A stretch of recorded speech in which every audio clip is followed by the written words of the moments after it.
E aí, pessoal, belezinha? Aqui é a Vanessa Lobato, nutricionista, e eu vou falar hoje aqui para vocês a relação, dos inibidores de ECA, como os medicamentos enalapril, captopril, com a infecção do Covid-19, do coronavírus, tá? Talvez algum de vocês já tenham visto, que há uma interação talvez negativa, vamos dizer assim, desses inibidores, mas que com os estudos foram visto que talvez seja até positiva essa interação. Então eu venho aqui para atualizar os dados, o que hoje nós sabemos da relação desses inibidores de ECA com a questão da contaminação do coronavírus. Uma coisa que é importante, então vamos começar do início, vamos dizer assim. Vamos lá, primeiro explicar aqui essa primeira partinha aqui.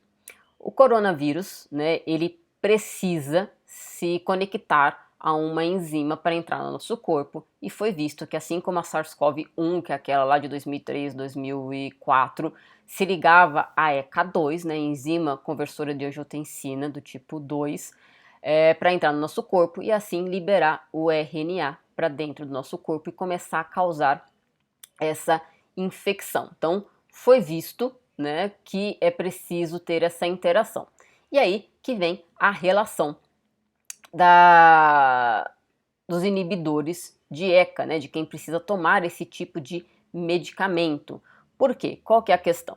Quando uma pessoa ela toma esse medicamento, o que os inibidores de ECA fazem? No nosso corpo, existe um sistema que a gente chama que é de renina-angiotensina. Então, é um dos mecanismos de controle de pressão. Então, uma pessoa que ela é hipertensa, ela não tem um ajuste fino de controle de pressão. Então, nosso corpo, ele não consegue fazer a cascata, uma das cascatas, de modo correto. Então, a pessoa toma medicamento para ajudar. Como que é essa cascata? Nosso corpo, ele tem, na corrente sanguínea, o angiotensinogênio, que quando algum receptor ele percebe que a pressão está caindo, libera essa renina na corrente sanguínea, que vai converter o angiotensinogênio para angiotensina 1, que com a ação da ECA converte o angiotensinogênio 1 em angiotensina 2, que vai se ligar a esse receptor AT1 e vai fazer uma vasoconstrição, vai diminuir o tamanho do vaso e a pressão é normalizada. Para quem é hipertenso, foi visto que se reduzir essa via vai ter menos vasoconstrição, então vai diminuir menos esse fechamento do vaso, diminuindo assim o aumento da pressão, então faz parte do controle, não deixar essa enzima funcionar. E aí veio uma linha de medicamentos que a gente chama de inibidores de ECA, que impede essa conversão, tá? Então vai ter menos ligação neste receptor, menos vasoconstrição. Tava, mas o que isso tem a ver, com o coronavírus? O que acontece? Lembra que eu falei que precisa da ação da ECA2? Então, quando você quebra uma via, como uma ação que a gente chama de down regulation, o corpo ele acaba aumentando uma outra via. Então, quebra a ECA1, aumenta a ECA2, tá? E aí, qual que era a questão? Eu falei assim, então se aumenta a ECA2, vai ter mais receptores para o vírus agir. Tá? Então essa era a questão, essa foi a dúvida que foi criada. Eu falei assim, então será que vale a pena, o uso do medicamento? E logo em seguida viram que valia, tá? Assim, logo de início perceberam que tirar o medicamento seria muito mais grave, porque poderia causar muito mais malefício do que o uso do medicamento, mesmo que fosse pensado que causaria ali um malefício por conta de aumentar a ECA2, tá? E aí, já para entender, porque no nosso corpo, quando a gente fala de um estudo, fala assim, foi conduzido e viu que tem essa ação, mas isso só mostra que tem uma ação, não quer dizer que aquela ação é a principal. Por quê?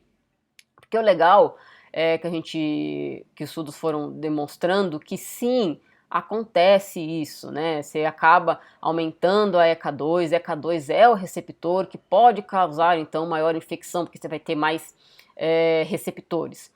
Porém, aumentar a ECA2 não é tão ruim, porque quando você aumenta a ECA2, você também aumenta a conversão da angiotensina 1 e angiotensina 1,7. E quando você faz essa conversão, você acaba fazendo com que ela se ligue neste receptor, nesse MAS.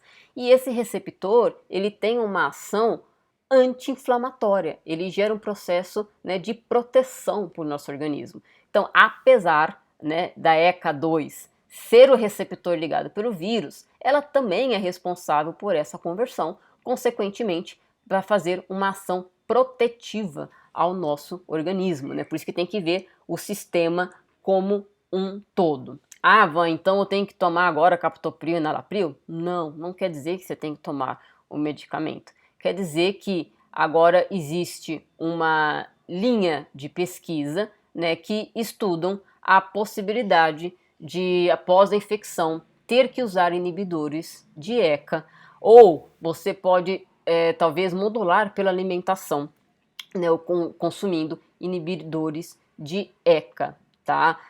Medicamento sempre tem que ser prescrito, tá? Isso tem que ser bem controlado, porque você toma um medicamento para uma ação, ele pode, para você, gerar outras consequências, por isso que a bula geralmente ela é gigantesca, né, com possíveis efeitos colaterais, porque é um sistema individual. Qualquer outro medicamento que você possa ter que tomar vai poder interagir, tá? E isso é uma linha de pesquisa, né? Os trabalhos eles ainda são in vitro, que a gente fala, né? Ainda é em tubo de ensaio, então não é um trabalho final. Da mesma maneira que até março falava assim, nossa, essa via então pode ser prejudicial para o organismo, porque aumenta a ECA2 e aí vai aumentar a contaminação de vírus, vem depois, né, um mês depois fala, não, mas espera aí, essa via também pode ser benéfica, porque além, né, de tudo bem aumentar o receptor, mas gera mais processo anti-inflamatório, né? Porque a via principal gera processos de inflamação no corpo. Então, ativar a outra via, né, inibir essa via e ativar a da ECA2 pode ser muito mais benéfico para o organismo. Então, por isso que eu quis fazer esse vídeo, para vocês terem uma noção, né, do que está sendo feito aí por trás, do que está sendo estudado. Quem quiser saber, né, sobre a ação, por exemplo, protetiva que algum alimento pode ter, eu vou deixar o card aqui, tá? Para você também ver esse vídeo. Praticamente ali são 3 vídeos que vão falar quase que do mesmo assunto, mas eu deixei quebradinho para se você quiser saber só como que funciona o inibidor de ECA, você vê esse. Quando você quiser saber da interação, né, de algum alimento, você vê somente o outro. Se você quiser saber do whey protein especificamente, você acaba vendo um outro vídeo. Certinho? Espero ter ajudado. Se tiver alguma dúvida, coloca aí no comentário. E vamos estudar sempre, vamos aprender sempre. Precisando de alguma coisa, vem com a Nutri. Beijo da Nutri.